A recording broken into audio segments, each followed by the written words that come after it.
La parole est à Madame Caroline Fiat pour une durée de 10 minutes.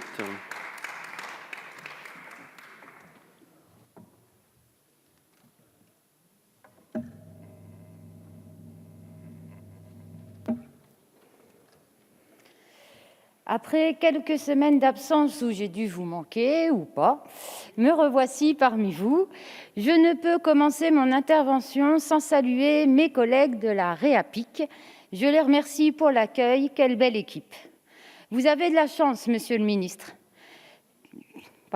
Car si les hôpitaux tournent, c'est grâce au personnel épuisé qui travaille sur repos et congés non pris, dans un silence médiatique assourdissant.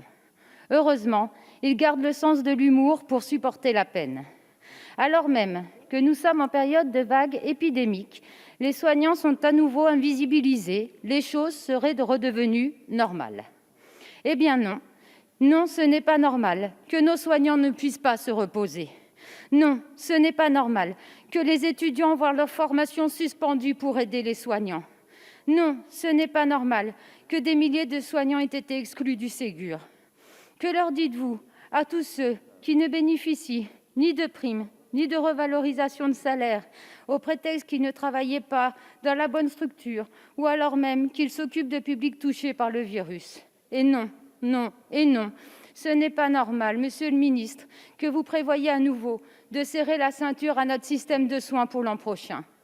Vous entendez retirer 4 milliards d'euros à l'assurance maladie pour 2021, on croit rêver. Par ce projet de loi, vous ne soignez pas la sécurité sociale, mais vous soignez votre langage. Désormais, à l'annexe 7 du projet de loi, on ne parle plus de mesures d'économie, mais de mesures de régulation. Les rois de la communication sont parmi nous. Pas de chance, nous sommes imperméables à votre langue de bois. Nous parlerons de coupes budgétaires, car c'est bien de cela qu'il s'agit. Avec vous, nos hôpitaux doivent faire toujours plus sans que les moyens suivent. Comme l'an dernier, car visiblement pour vous, rien ne s'est passé en l'espace d'1 an. Comme l'an dernier donc, vous prévoyez de retirer à nos hôpitaux 800 millions d'euros dont ils ont cruellement besoin, en exigeant des fermetures de services, de lits et des suppressions de postes. C'est donc ça pour vous le retour à la normale? Comment justifiez-vous cette politique libérale? N'apprenez-vous donc rien? Vous pouviez ne pas être responsable des 20 dernières années, mais pas là. Vous appelez cela la restructuration de l'offre de soins. Appelons un chat un chat. Il s'agit bel et bien de la poursuite de la destruction de l'hôpital public. Monsieur le ministre, ne voyez-vous donc pas les arrêts de travail, les démissions à l'hôpital comme un signal d'alarme? Nos étudiants en santé, nos soignants, nos médecins souffrent. Turnover infernal, destruction des équipes hospitalières, rappel incessant sur les jours de congé, harcèlement moral ou sexuel. Comme le décrivent les thèses de Sarah Eudeline et Amélie Jouot, dénigrement, humiliation, harcèlement et violence constitueraient un passage obligé lors des stages des étudiants en médecine à l'hôpital et dans une moindre mesure en cabinet libéral. À l'heure où l'hôpital public et plus généralement le système de santé a besoin de renforcer ses effectifs, l'État ne peut permettre que ces futures forces vives de santé soient ainsi maltraitées. Et que faites-vous? À ce jour, 180 000 infirmiers diplômés d'État ont changé de profession. Pourquoi ne pas les auditionner? Ces infirmiers dont on a tant besoin dans la période, nous devons impérativement comprendre leur malaise et à condition ils seraient prêts à revenir.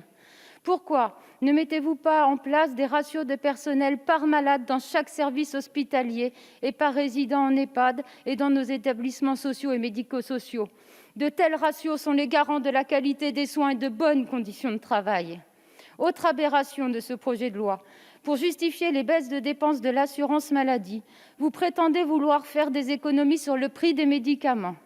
Les pénuries de médicaments explosent depuis 2017.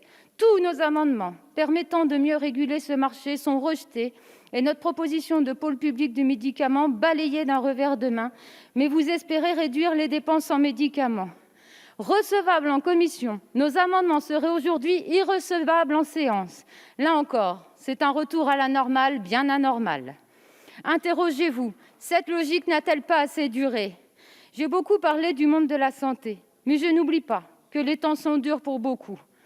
Nous apprenions il y a quelques jours qu'en seulement 1 mois, le nombre de dépressions a doublé, tout particulièrement chez les personnes les plus précaires. Je tiens à apporter notre solidarité à toutes ces personnes, aux intérimaires, aux sans-abri, aux étudiants qui ne bénéficient ni des minima sociaux ni du chômage partiel, aux chefs de petites entreprises, aux artisans, aux commerçants, aux artistes qui voient leurs revenus fondre et tant d'autres. Je veux leur dire que les jours heureux reviendront.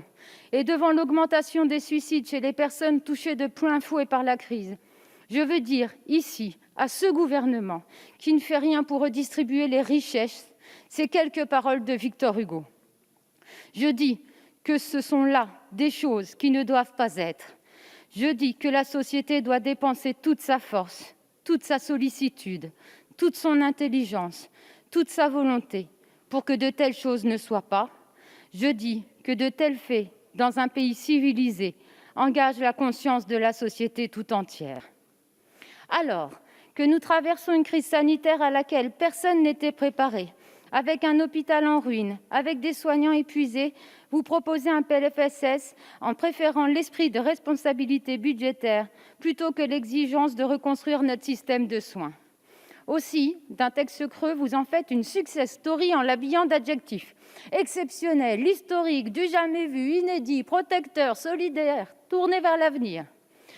Vous pensez avoir fait le boulot en ayant mis en place ces confinements successifs, ces restrictions de liberté, de culture, de société. Nous sommes privés de tout parce que vous renoncez à tout. Comment pouvez-vous vous satisfaire de la formidable résistance de nos hôpitaux et de nos soignants à l'occasion de la première vague ? Ce rempart humain, humaniste, engagé, tiendra encore pour la seconde vague, mais jusqu'à quand ? Ce sont eux, les personnels hospitaliers, les soignants, qui sont exceptionnels, protecteurs, solidaires, pas vous et votre Ségur raté et votre PLFSS qui passent à côté du moment que nous vivons. Pour preuve, alors que le Premier ministre visite l'hôpital de Brest ce vendredi dernier, les syndicats sont retenus de force alors qu'ils voulaient lui remettre un courrier pour lui faire part des difficultés rencontrées par le personnel, la dégradation des conditions de travail ou la situation des exclus du Ségur de la santé.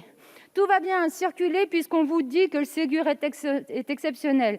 Ce n'est quand même pas des personnels hospitaliers qui vont nous dire qu'il y a des problèmes à l'hôpital. Du mépris, encore du mépris, toujours du mépris. La guerre que vous déclarez, vous la déclarez non pas au virus, vous la déclarez aux Français. Que ferez-vous à l'arrivée d'une troisième vague ? Un audit comptable ? Notre hôpital ne va pas bien. Nos EHPAD ne vont pas bien. Nos établissements sociaux et médico-sociaux ne vont pas bien. Nos soignantes et nos soignants ne vont pas bien. Nos étudiantes et nos étudiants ne vont pas bien. Les Françaises et les Français ne vont pas bien. Par contre, ah oui, Amazon va bien, les assureurs vont bien, l'industrie pharmaceutique va bien, la grande distribution va bien. Voilà la conséquence de votre gestion. Voilà l'injustice de la République en marche. Voilà ce que l'histoire retiendra de votre passage aux manettes de notre grand pays qu'est la France.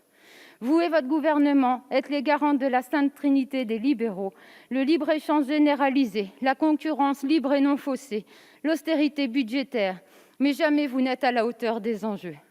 À la différence de vous, qui prenez trop à la lettre les mots de Margaret Thatcher quand elle disait « La société n'existe pas, seuls valent les individus », nous pensons à contrario que c'est ensemble que nous devrons y arriver, que la liberté a une telle valeur qu'elle ne peut être prise en otage par le défaut de moyens de nos hôpitaux, que la pauvreté et la misère sont les vrais maux qu'il faut combattre et que l'excellence de la recherche et de nos universités sont les garanties de trouver les solutions quand un virus comme ce Covid vient frapper à la porte de notre société. Nous pensons que l'esprit d'entraide et de collaboration scientifique prévaut sur la concurrence des firmes pharmaceutiques engagées dans une course dont la ligne d'arrivée est tracée par sa courbe de valorisation boursière. Vous nous dites qu'il n'y a pas d'argent magique, mais pour la première fois dans l'histoire, le financement de la sécurité sociale proviendra davantage de l'impôt que des cotisations sociales. Vous réorganisez ce budget en répartissant l'argent du travail et des pauvres gens sans jamais imaginer de faire participer le capital et les grands possédants. Ce n'est pas une politique de la santé, c'est un dogme. Voilà ce qui nous différencie. En responsabilité, nous avons proposé des amendements pour tenter de répondre à l'attente des Français. En irresponsabilité, vous n'avez rien écouté, vous n'avez rien retenu, vous avez tout rejeté. Voilà pourquoi nous soumettons cette motion de rejet à la représentation nationale pour un texte qui exprime par son esprit et sa lettre, tout son mépris aux soignants sacrifiés sur l'autel de votre aveuglement. Je vous remercie, chers collègues.